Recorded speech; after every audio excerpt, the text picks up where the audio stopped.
Hello everyone! Welcome again sa aking YouTube channel. Ako pala si Jane Vlogger.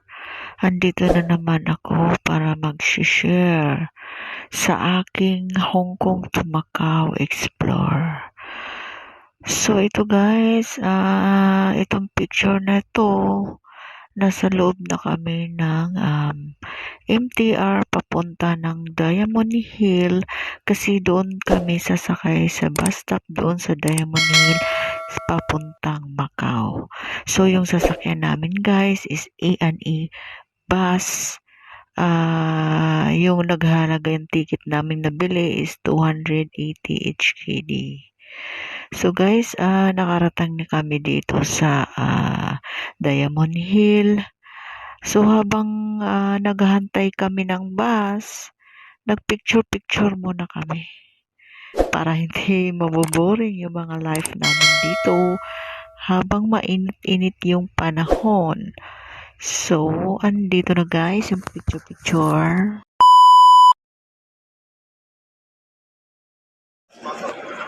Dito na kami sa line for the Macau. So, yun guys. Yun.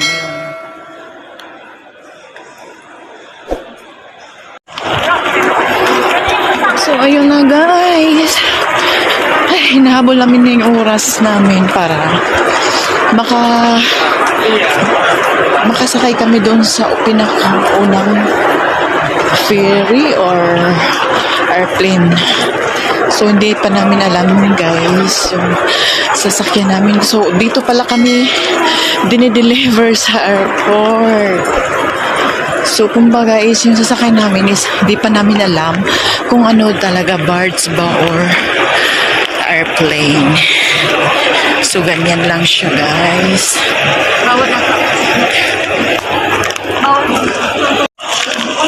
So guys, ito yun guys, yung number 2. Yan ang puntahan namin guys. Ayun. So kaya pala mahal yung nabili namin kahapon ng ticket is shuttle bus for the special child. Hindi, joke lang guys ha. Para tumatawa naman tayo dyan. Hello everyone. Around the world to watch my vlog. Ito na yung airport sa Hong Kong guys para makikita nyo din. So ang ganda-ganda yan guys. Ayun. So saan tayo? Shuttle bus for the special child. Di ba ilhan man ta sa sticker? Tara kulay green, gawin na. Ayan na guys, shuttle bus yung sasakyan namin. So ito na talaga yung for Macau. Ato tarito, katong gaon na. Mao siguro to kay pareha man. So guys, yung hindi pa nakakilala sa akin, ako pala si Jane Vlogger. I'm proud Bisaya from Cebu. Ito yung nakakulay orange guys, is taga Bohol yan. So yung nakauna is taga Cebu din, Lapu-Lapu. Yun. So thank you guys.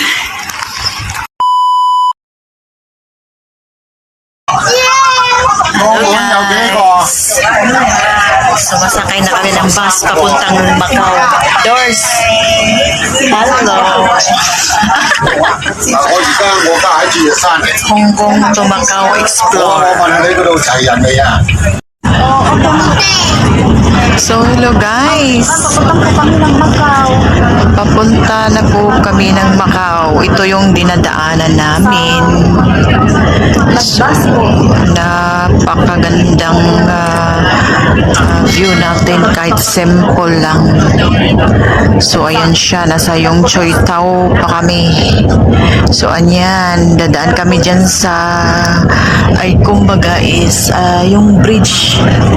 So daan kami, nagbabas lang po kami guys. So yung pinapamasahe namin galing Hong Kong papuntang Macau is 280 HKD. So So, ganyan siya. So, samahan nyo kami guys, panoorin itong video ko para naman is parang sumasama din kayo papuntang Macau. So, ayan guys, yung view natin dito sa Hong Kong, parang may bridge sila. So, ang haba-haba ng bridge natin. So, hindi ko alam kung saan yan galing na bridge kasi hindi ko pa nagala whole Hong Kong. So, ayun guys. O sinabihan po niya ko ma'am yung ano, no?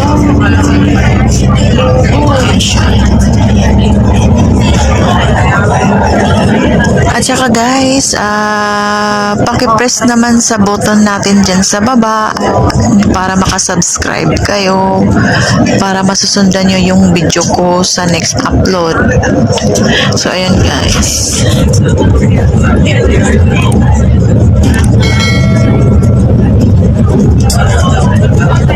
So, ayun, lantaw na tayo. Sa lantaw. So, yun. So, papasok na tayo sa Lantau Island.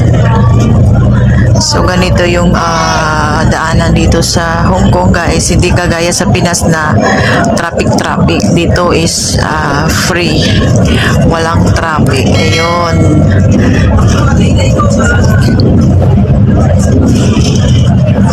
Ayun. Nandito na tayo sa bridge guys, yung binibidyohan natin kanina. Ito yung daanan natin. So, ayun, yung view siya. Ayun siya guys.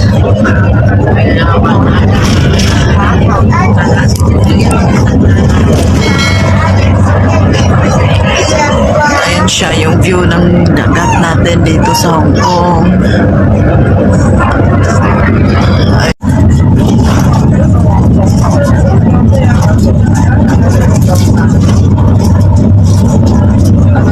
Overpass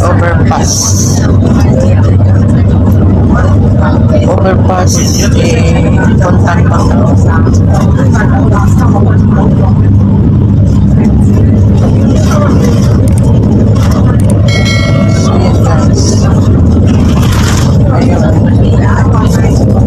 Cable car sa Ocean Park nila, no? Cable car. Yan ang cable car dito sa Hong Kong guys, sa Ocean Park na banda. So maganda-ganda din yan. Makikita lahat-lahat ng view sa Hong Kong. So ayan. So ang haba-haba ng cable car na yan. So kung magra-ride ka dyan guys, is package na yan pag pumunta kayo na Ocean Park. So ayan. So medyo mahaba-haba na yung biyahe natin guys. Nasa ibabaw na tayo ng dagat papuntang Hong Kong, papuntang Macau pala. So kasi yung pinipili namin guys is magbabas lang po kami. Kanina is nagpapatatak kami sa passport namin. It means na kumbaga nag-exit kami ng Hong Kong. Yun siya guys. So yun siya. So dito na tayo sa dagat. So medyo mahaba-haba yung pagbibiyahe natin dito guys kasi makarating kami sa pupuntahan namin sa Macau is mga 12 plus na po. So ayun. So ito na.